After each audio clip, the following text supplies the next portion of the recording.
What's going on YouTube? Welcome back to the channel. So today's video we're going to be talking about these two rear differentials. Two different rear differentials. So we're going to start here with this one right here. Take a look at it.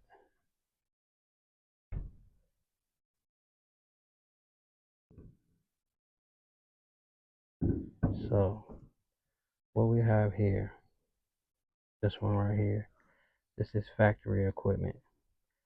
This rear differential came out of my Chevy Caprice. I have a 1987 Chevy Caprice LS Brougham.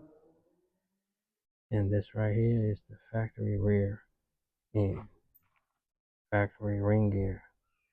I had the pinion somewhere, but pinion pretty much looks the same or whatnot as any other pinion. But this right here is not a Posi unit.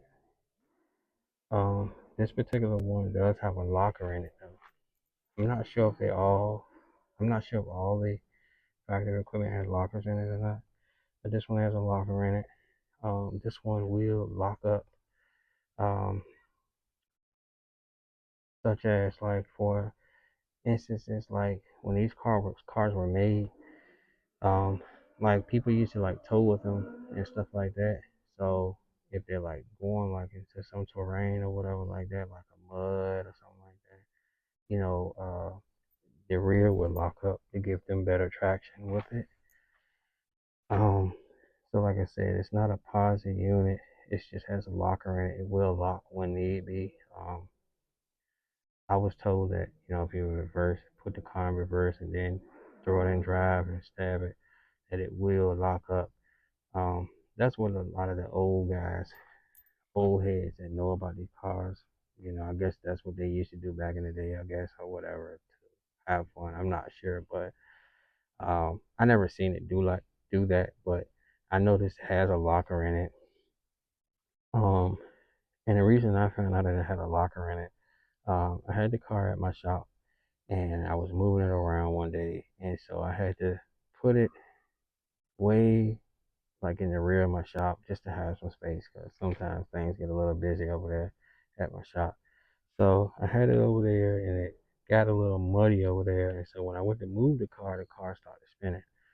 And when I got the car back into the shop, I noticed that the tracks back there, I had two track marks back there. And so I was like, okay, well, this thing has a locker in it. So that's the reason I found out it had a locker in it. But this right here is a 256 gear ratio, and it's just a factory equipment. The highway gear on the car came with like between 305 and 350s, um, and so it's just all around. Back in the day, it was a luxury car. It was made for towing and different stuff like that, going off road like camping and stuff like that. That's what the car was made for. So that's the reason the rear differential and the gear ratio was what it was. Now when we come over here to this one right here, this is aftermarket here. This is a Yukon.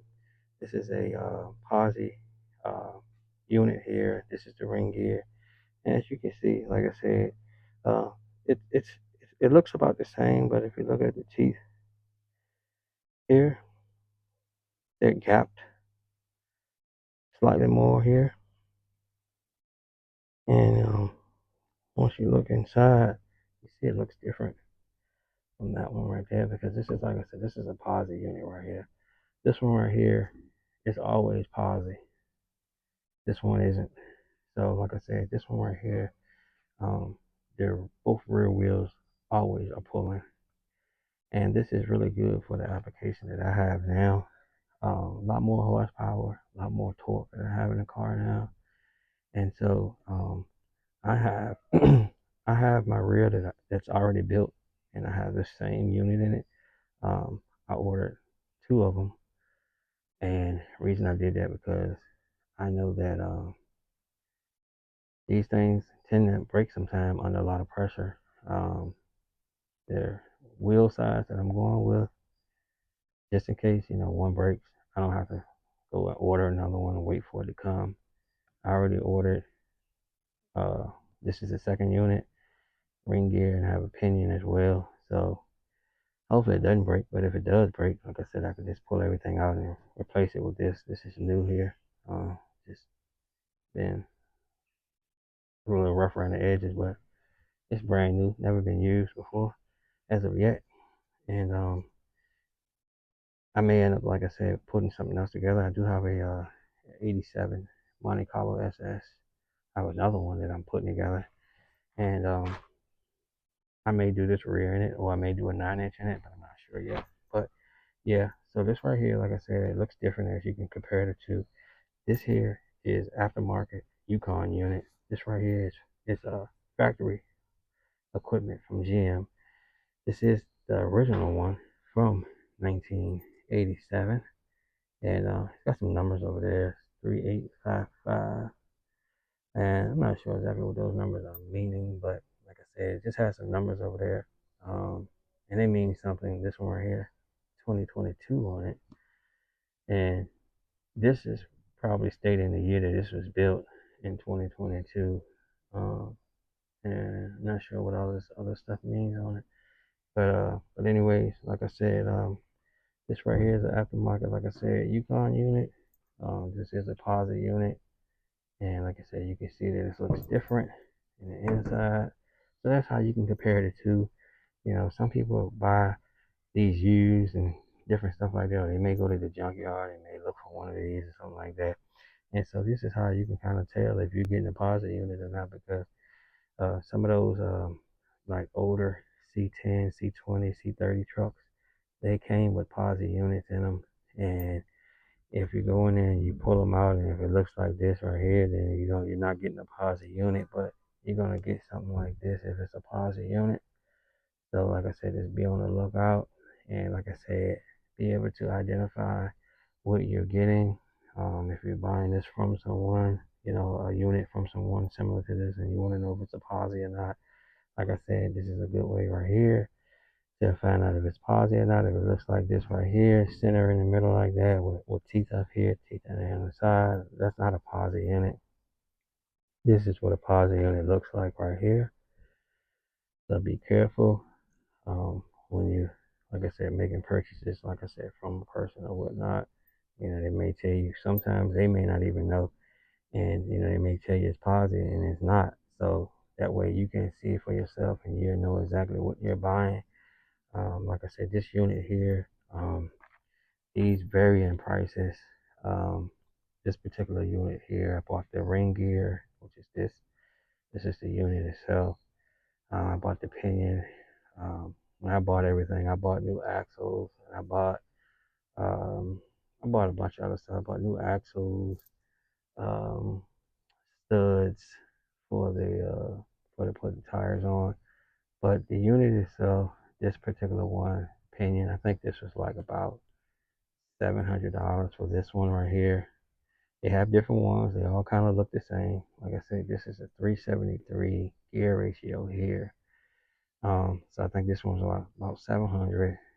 I had to buy the ring gear separate, and the pinion, I had to buy that separate as well. Um, but you can get these cheaper than this. Um, this is a 40 spline, so you can get other splines as well. But like I said, the prices vary on these. They're not that bad. The cheapest I've seen them, I think, maybe about $500 or something like that. That's the cheapest I've seen them.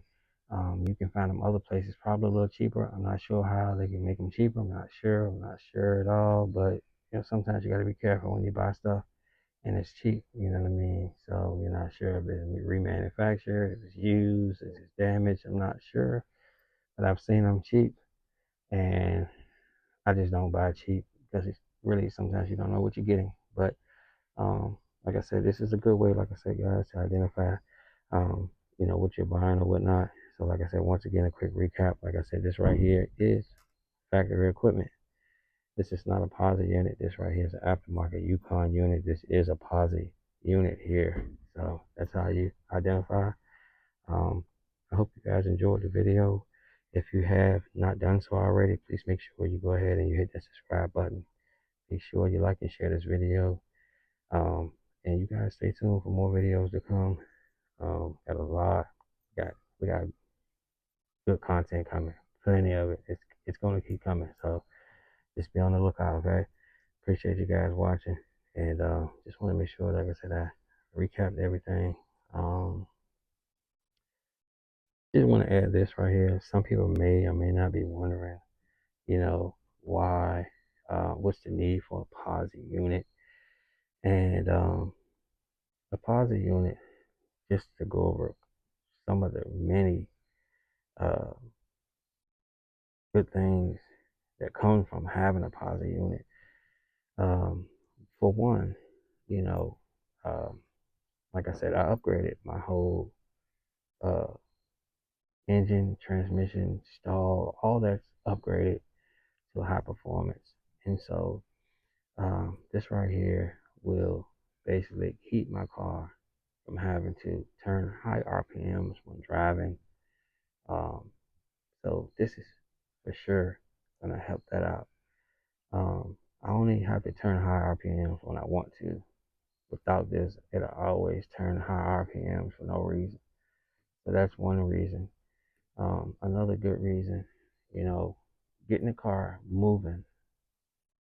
Like I wanted to move at a, you know, with this one right here, the car will move off a lot slower. With this right here, I can get from a stoplight or wherever I'm pulling off from stops. It's a complete stop. I can pull off a lot faster with this. Okay. So those are just some of the reasons. So if you guys have any more questions, just drop a comment down below. And like I said, you know I got you. Once again, I appreciate you guys watching. And like I said, this is how you identify a Posi unit, factory, non-Posi unit.